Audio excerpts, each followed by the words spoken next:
kinakabahan ako.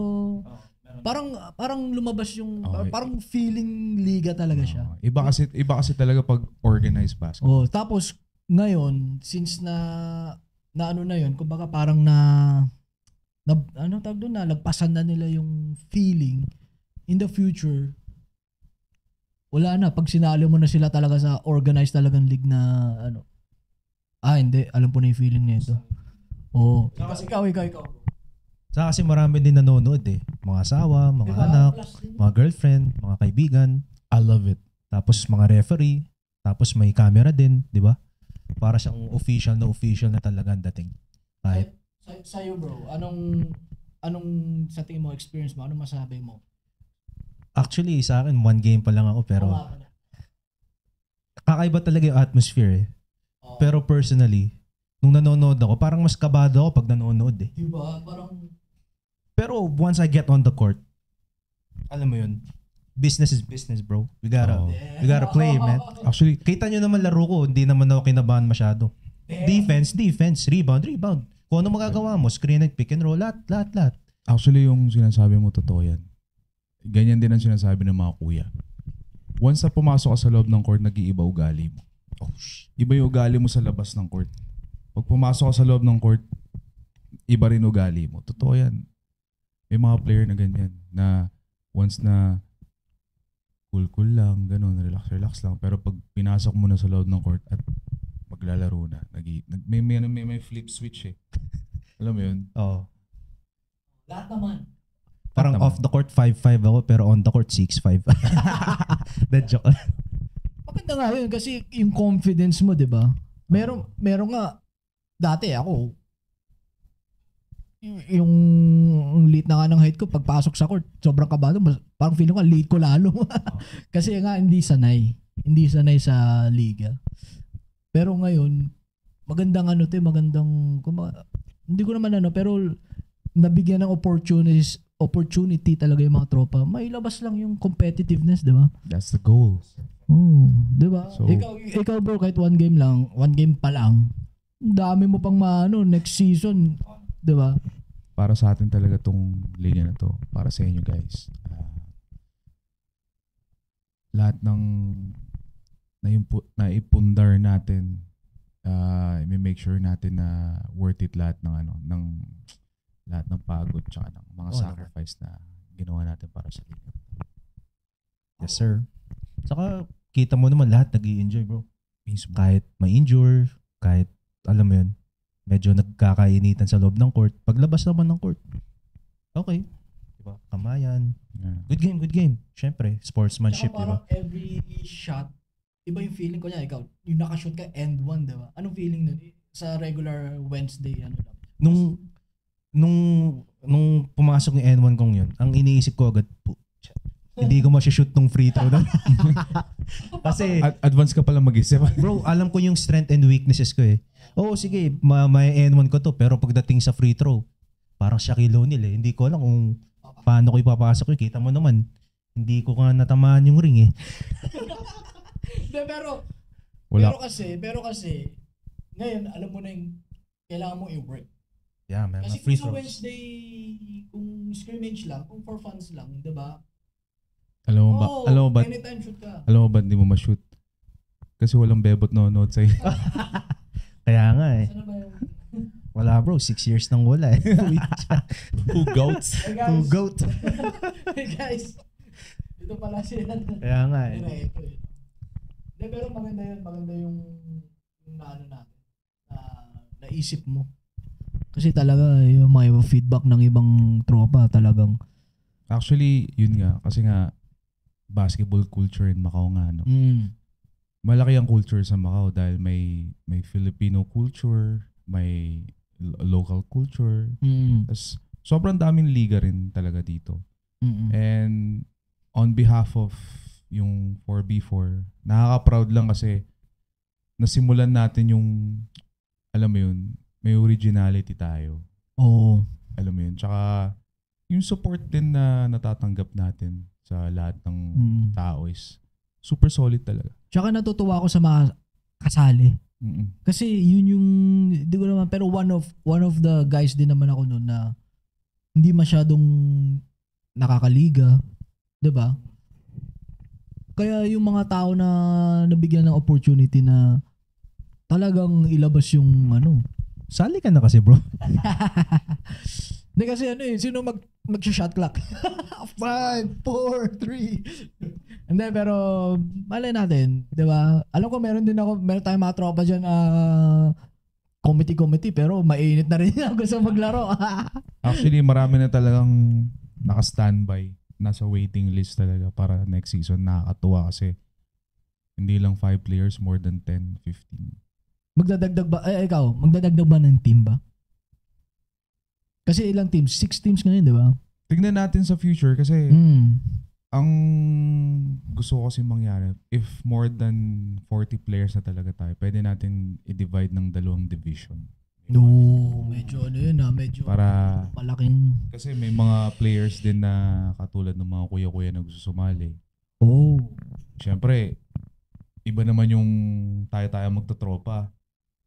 Tapos, iba rin yung mga kuya-kuya, mga big boy na kuya dyan na gusto rin sumali. Oh, yung mga veterans na. Oh, para masaya pa rin ang liga, kailangan separate. Alam mo yun. Pero yun nga yung point ko kanina is nakakatuwa naman at nabigyan ng opportunity yung mga hindi nabibigyan madalas. Oo. Yun talaga. Isa rin yun sa goal kung bakit ko talaga pinush yan.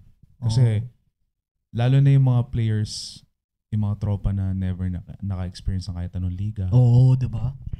Alam mo yung feeling na, oh shit, kasali ako sa isang liga. Kailangan ko mag-prepare. Hindi naman kailangan mag-practice araw-araw, pero kailangan mo i-prepare yung sarili mo mentally. Alam mo yun, may nilook forward ka. Tapos minomotivate mo yung sarili mo na, I need to stay in shape. I need to, I need to do shooting. I need to eat healthy. Alam mo yun. Tapos, basta may nilook forward ka na positive na bagay. Alam mo yun. Which is nakakatulong sa sarili mo. At saka, nag-enjoy ka pa. Tsaka parang guys, aminin nyo, parang nakakabitin Kasi 2 weeks every 2 weeks. Every other week di ba? Parang gusto mo na agad ako, gusto ko nang manood agad ng laban agad Pero maganda rin kasi, malay mo, maging every week, once a week na, di ba? Kasi, first season pa lang Although first season, parang very memorable na siya, Diba? Masasabi ko memorable siya. Kahit isang laro pa lang ako. Kasi naging audience naman ako previous games. Saka medyo tumulong din ako sa committee. Medyo lang. Actually, magto 2 months na yung league. And masasabi ko, para sa akin, ang solid panahon. Talaga. Ang ganda. Para sa akin, ang ganda talaga ng itong para sa ating natin, mga tropa. Brotherhood. Maganda. Nabigyan ng opportunity talaga. Nakakatuwa. Mahaba na yata yun. Alin? Mahaba na.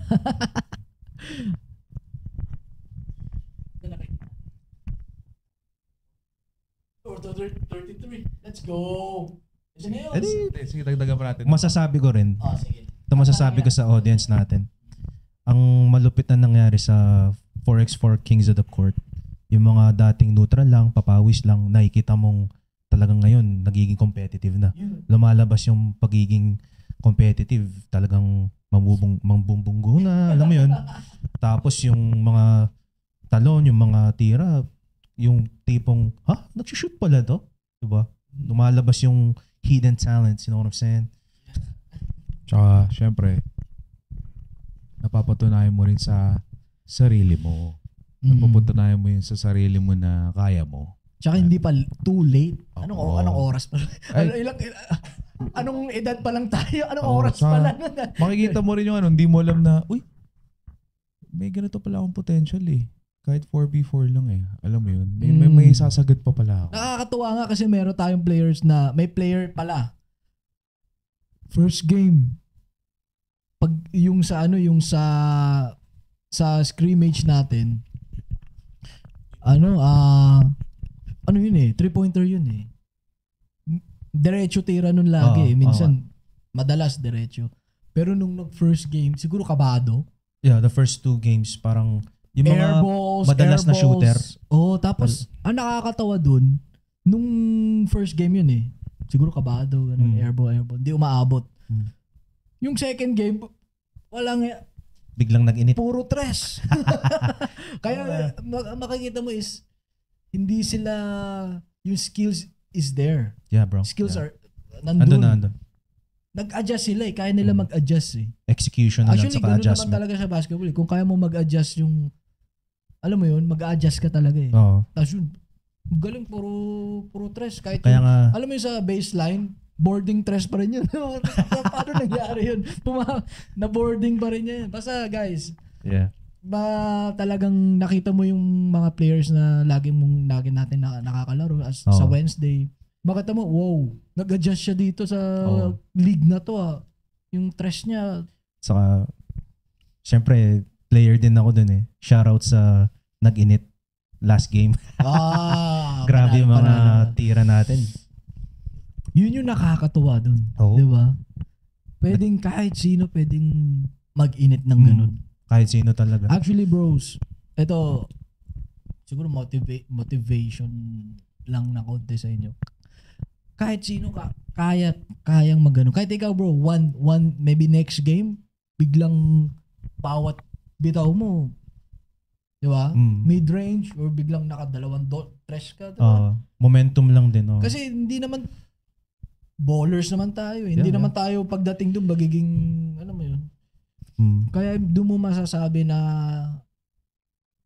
the skill level kahit sino talaga pwede mag-init talaga. Yun yung mga sinasabing pag nasa loob ko na ng court, bigla kang mapupunta sa zone. Sa zone niya. In the zone. In the zone. Parang wala ka nang iisipin eh. Yung katawan mo na lang, instinct lahat. Kaya yung kung ano yung alam mo sa basketball na laro, magagawa mo siya. Di ba? Tsaka at least nabigyan sila ng chance na maka-experience ng anong feeling ng nagliliga. Yes, Kasi sir. Masaya. Sabi ko sa inyo, masaya. I mean, depende rin sa liga, pero yung 4x4 ngayon ng Kings of the Court, masaya talaga. Sobrang masaya. Tsaka parang stepping stone yan eh. Malay mo, may 5v5 na tayo sila next time. Pwede sila sumali sa mga mas bigger league, di ba? Oo. Wala na yung kaba eh. Alam na yung feeling eh. Guys, alam niya yan. So yun nga, basketball culture and Kings of the Court, masaya ang basketball culture sa Macau, no? Welcome siya para sa lahat, any age, and syempre, any gender and any level. Any gender? Yeah. Huwag na tayo punta dyan. Pero guys, 1,000 likes. We talk about politics. We talk about politics. Hey guys, joke lang. So yun nga, bago natin i-close to, Yes sir.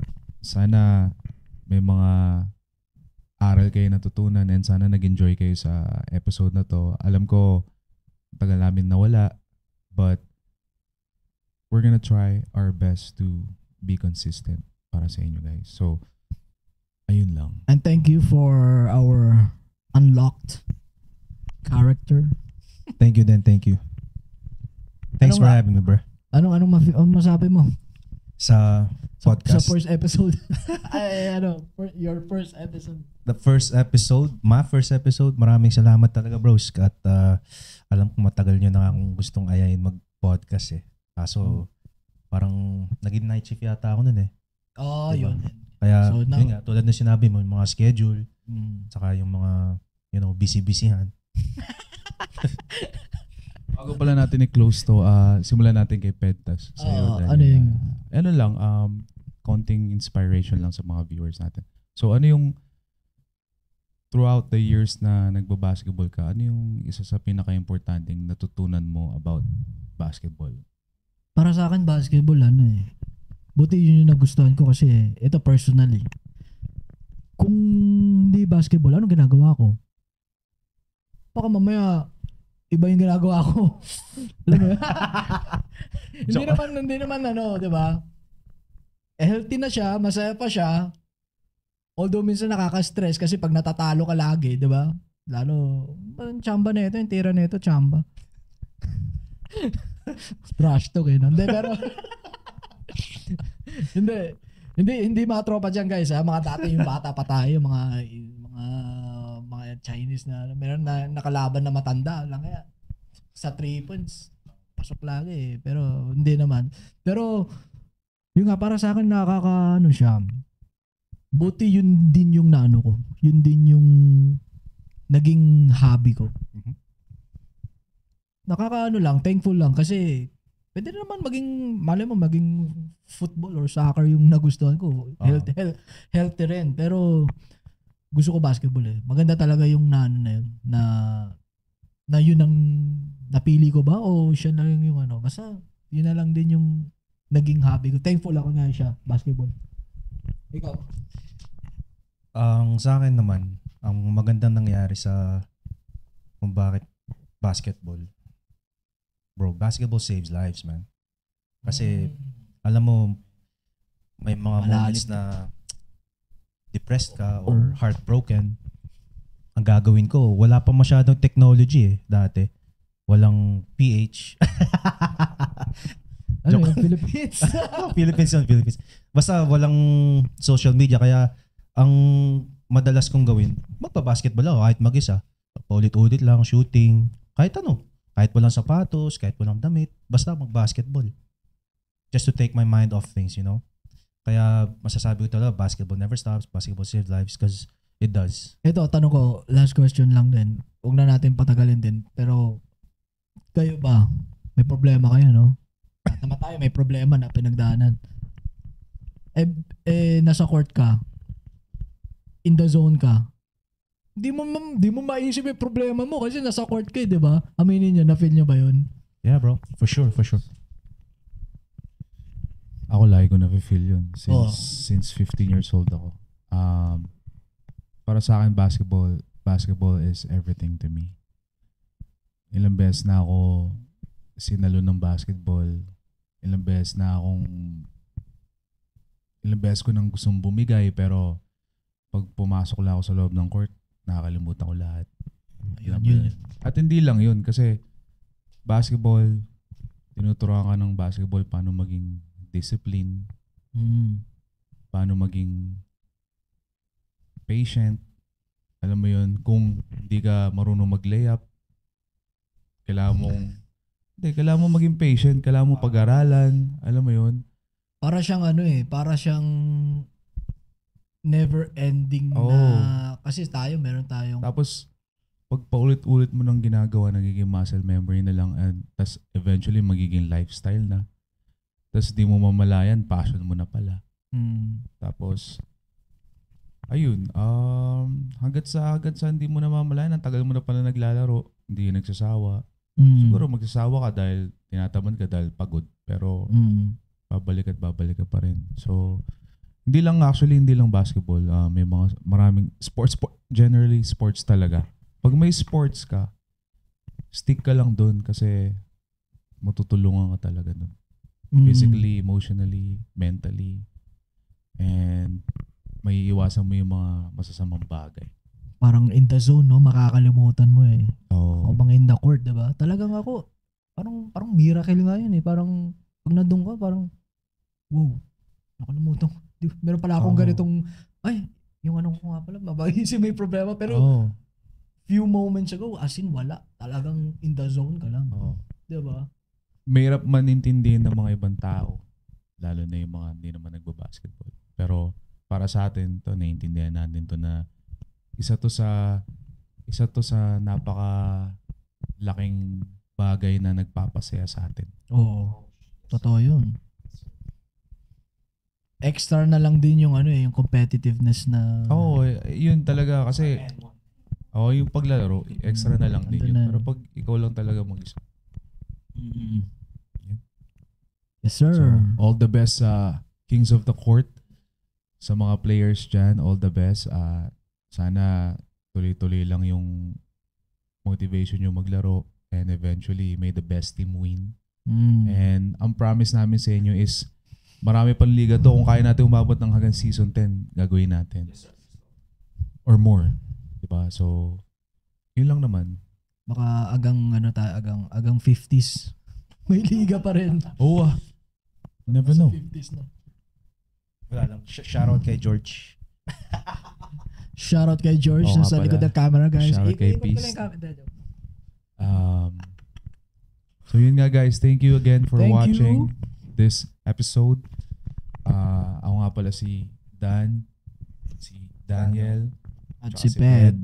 and muli kami nagbabalik. Muli na. Yeah. Muling nagbabalik. At di alam kailan babalik. Alright guys, sa uulitin. See you guys sa next episode. Thank you. Peace.